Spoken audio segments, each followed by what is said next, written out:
Assalamualaikum warahmatullahi wabarakatuh. Halo teman-teman, perkenalkan kami dari kelompok 2, saya Echa Rizky Melani dan rekan saya Amalia Siti Anzani. Hari ini kita akan memaparkan materi yang bertemakan pendekatan pembelajaran bahasa Indonesia. Adapun beberapa materi yang akan kami jelaskan, diantaranya yang pertama pengertian pendekatan, yang kedua macam-macam pendekatan pembelajaran bahasa, yang ketiga karakteristik pendekatan whole language, yang keempat komponen pendekatan whole language, yang kelima penilaian dalam pendekatan kelas whole. Langsung saja ke materi yang pertama, yaitu pengertian pendekatan. Menurut Arrigan 1995, pendekatan adalah seperangkat asumsi yang bersifat aksiomatik mengenai hakikat bahasa, pengajaran, bahan, dan belajar bahasa yang digunakan sebagai landasan dalam merancang, melakukan, dan menilai proses belajar bahasa. Menurut Edward M. Anthony 1963, pendekatan adalah seperangkat asumsi korelatif yang menangani hakikat bahasa, pengajaran bahasa, dan pembelajaran bahasa. Jadi, pendekatan pembelajaran menurut Rusman 2018 adalah pendekatan pembelajaran yang dapat diartikan sebagai titik tolak atau sudut pandang kita terhadap proses pembelajaran, yang merujuk pada pandangan tentang terjadinya suatu proses yang sifatnya masih sangat umum. Di dalamnya mewadahi, menginspirasi, menguatkan, dan melatari metode pembelajaran dengan cakupan teoretis tertentu. Berikutnya ada macam-macam pendekatan pembelajaran bahasa Indonesia. Yang pertama ada pendekatan tujuan. Pendekatan tujuan ini dilandasi oleh pemikiran bahwa dalam setiap kegiatan belajar mengajar yang harus dipikirkan dan ditetapkan lebih dahulu adalah tujuan yang hendak dicapai. Contohnya, untuk pokok bahasan penulis, tujuan pembelajaran yang telah ditetapkan ialah siswa mampu membuat karangan atau cerita berdasarkan pengalaman atau informasi dari bacaan. Dengan berdasarkan pada pendekatan tujuan, maka yang penting ialah tercapainya tujuan, yaitu dengan siswa memiliki kemampuan untuk mengarang. Menurut Aminuddin 1996. Yang kedua, ada pendekatan struktural. Pendekatan struktural merupakan salah satu pendekatan dalam pembelajaran bahasa yang dilandasi oleh asumsi yang menganggap bahasa sebagai kaidah. Atas dasar anggapan tersebut, timbullah pemikiran bahwa pembelajaran bahasa harus mengutamakan penguasaan kaidah-kaidah bahasa atau tata bahasa. Oleh sebab itu, pembelajaran bahasa perlu dititik beratkan pada pengetahuan tentang struktur bahasa yang tercangkup dalam fonologi, morfologi, dan sintaksis. Dalam hal ini, pengetahuan tentang pola-pola kalimat, pola kata, dan suku kata menjadi sangat penting. Dengan struktural, siswa akan menjadi cermat dalam pendekatan keterampilan proses. Contoh pendekatan struktural. Kapan penggunaan tanda bahasa dipakai dalam membuat konten kebahasaan seperti titik, koma, tanda seru, dan lain sebagainya. Contohnya, guru menjelaskan materi mengenai kaidah penulisan yang baik. Kemudian, guru meminta siswa untuk menuliskan sebuah cerpen. Lalu, siswa menuliskan sebuah cerpen dengan kaidah penulisan yang baku. Setelah itu, guru melakukan penilaian terhadap tanda baca yang digunakan siswa, kata-kata yang digunakan, baku atau tidaknya, dan apakah morfemnya sudah benar, menurut Satoto 1993. Selanjutnya ada pendekatan keterampilan proses. Pendekatan keterampilan proses ini adalah suatu pengelolaan kegiatan belajar mengajar yang berfokus pada pelibatan siswa secara aktif dan kreatif dalam proses pemerolehan hasil belajar. Jadi, dapat diartikan bahwa pendekatan keterampilan proses ini dalam pembelajaran bahasa adalah pendekatan yang memberikan kesempatan seluas-luasnya kepada siswa untuk terlibat secara aktif dan kreatif dalam proses pemerolehan bahasa. Keterampilan proses ini juga meliputi keterampilan intelektual, keterampilan sosial, dan keterampilan fisik. Keterampilan proses berfungsi sebagai alat menemukan dan mengembangkan konsep kalimat karena mereka memahami kaidah-kaidahnya. Contohnya pendekatan keterampilan proses yang pertama, mengamati, memperhatikan, dan membaca. Yang kedua, menyimak atau memahami sesuatu yang dibicarakan orang lain. Lalu ada menggolongkan untuk mencari persamaan, perbedaan, atau penggolongan dapat berupa wacana, kalimat, dan kosakata. Menafsirkan, mencari, atau menemukan arti, situasi, pola, kesimpulan, dan pengelompokan suatu wacana, menurut Azhar 2016.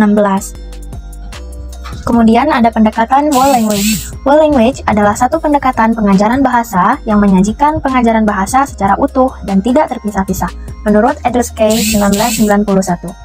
Whole language adalah cara untuk menyatukan pandangan tentang bahasa, tentang pembelajaran, dan tentang orang-orang yang terlibat dalam pembelajaran. Jadi, dapat disimpulkan bahwa pengertian dari whole language adalah suatu pendekatan pembelajaran bahasa yang didasari oleh paham konstruktivisme whole language, dimulai dengan menumbuhkan lingkungan di mana bahasa diajarkan secara utuh dan keterampilan bahasa, seperti menyimak, berbicara, membaca, dan menulis.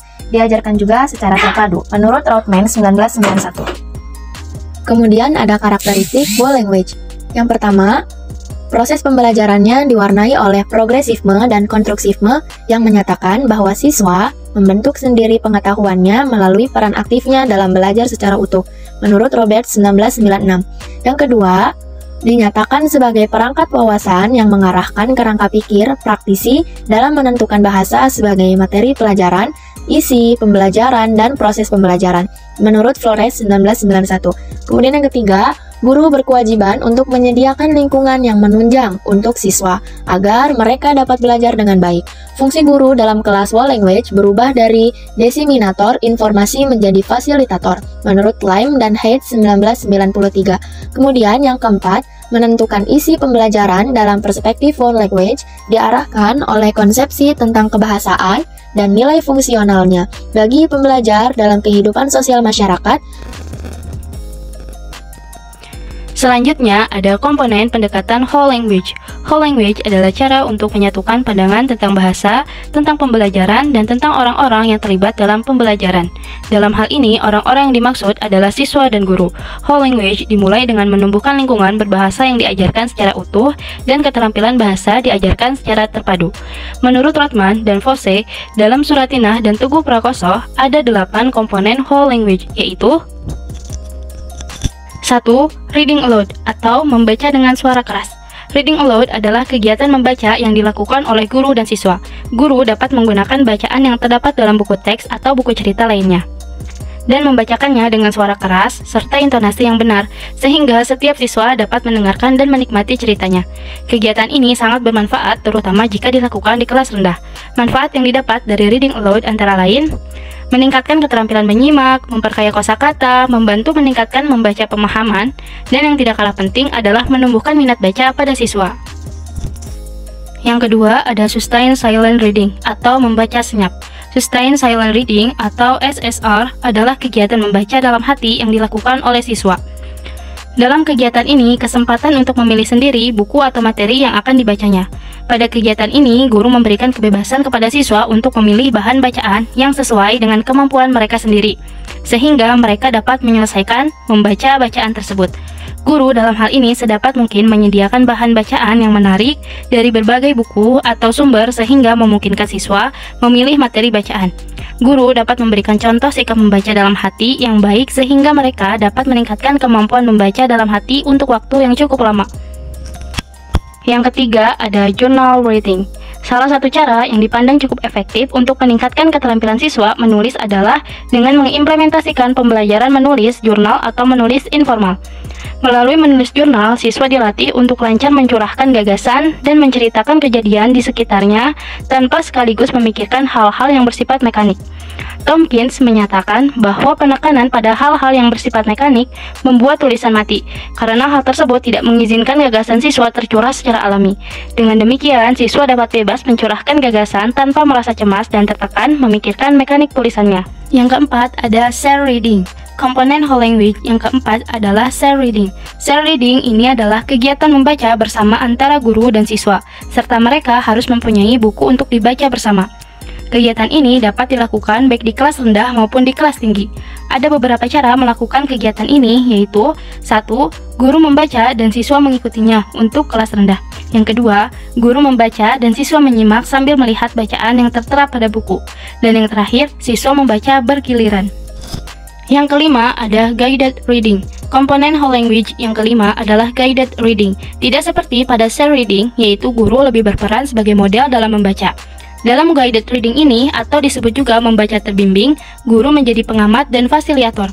Dalam membaca terbimbing, penekanannya bukan dalam cara membaca itu sendiri, tetapi lebih pada membaca pemahaman. Dalam guided reading, semua siswa membaca dan mendiskusikan buku yang sama. Guru melemparkan pertanyaan yang meminta siswa menjawab dengan kritis. Bukan sekedar pertanyaan pemahaman, kegiatan ini merupakan kegiatan membaca yang penting dilakukan di dalam kelas. Yang keenam ada guided writing.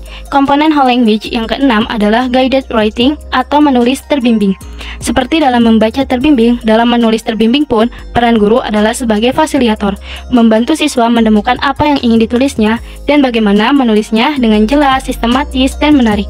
Guru bertindak sebagai pendorong, bukan pengatur, sebagai pemberi saran, bukan pemberi petunjuk. Dalam kegiatan ini, proses writing seperti memilih topik, membuat draft, memperbaiki, dan mengedit dilakukan sendiri oleh siswa. Selanjutnya, yang ketujuh ada independent reading. Komponen whole language yang ketujuh adalah independent reading. Independent reading atau membaca bebas adalah kegiatan membaca yang memberikan kesempatan kepada siswa untuk menentukan sendiri materi yang ingin dibacanya. Membaca bebas merupakan bagian dari integral whole language. Dalam independent reading, siswa bertanggung jawab terhadap bacaan yang dipilihnya, sehingga peran guru pun berubah dari seorang pemprakasa, model, dan pemberi tuntunan menjadi seorang pengamat, fasilitator, dan pemberi respon. Menurut penelitian yang dilakukan oleh Andreson dan kawan-kawan, membaca bebas yang diberikan secara rutin, walaupun hanya 10 menit sehari, dapat meningkatkan kemampuan membaca pada siswa. Dan yang terakhir ada independent writing. Komponen whole language yang kedelapan adalah independent writing. Independent writing atau menulis bebas bertujuan untuk meningkatkan kemampuan menulis, meningkatkan kebiasaan menulis, dan meningkatkan kemampuan berpikir kritis. Dalam menulis bebas, siswa mempunyai kesempatan untuk menulis tanpa ada intervensi dari guru. Siswa bertanggung jawab sepenuhnya dalam proses menulis. Jenis menulis yang termasuk dalam independent writing adalah menulis jurnal dan menulis respon. Pembahasan yang terakhir ada penilaian dalam pendekatan kelas whole language. Di dalam kelas whole language, guru senantiasa memperhatikan kegiatan yang dilakukan oleh siswa secara informal. Selama pembelajaran berlangsung, guru memperhatikan siswa menulis, mendengarkan, siswa berdiskusi baik dalam kelompok ataupun diskusi kelas. Ketika siswa bercakap-cakap dengan temannya ataupun dengan guru, penilaian juga dilakukan. Bahkan guru juga memberikan penilaian saat siswa bermain selama waktu istirahat. Kemudian, penilaian juga berlangsung ketika siswa dan guru mengadakan konferensi. Walaupun guru tidak terlihat membawa-bawa buku nilai, namun guru menggunakan alat penilaian seperti format observasi dan catatan anekdot. Dengan kata lain, dalam kelas whole language, guru memberikan penilaian kepada siswa selama proses pembelajaran berlangsung. Selain penilaian informal, penilaian juga dilakukan dengan menggunakan portofolio.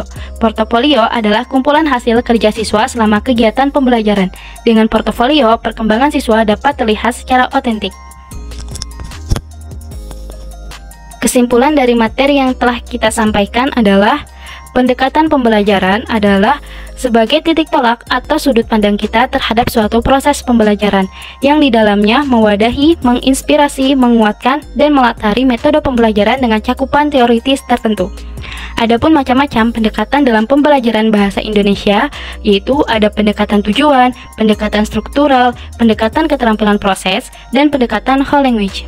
Selanjutnya juga ada karakteristik dari salah satu pendekatan pembelajaran bahasa Indonesia, yaitu karakteristik whole language. Adalah pada proses pembelajarannya diwarnai oleh progresivisme dan konstruksivisme, menyatakan bahwa siswa membentuk sendiri pengetahuannya melalui peran aktifnya dalam belajar secara utuh. Mungkin ini saja materi yang dapat kami sampaikan, kurang dan lebihnya mohon maaf dan semoga bermanfaat. Terima kasih. Wassalamualaikum.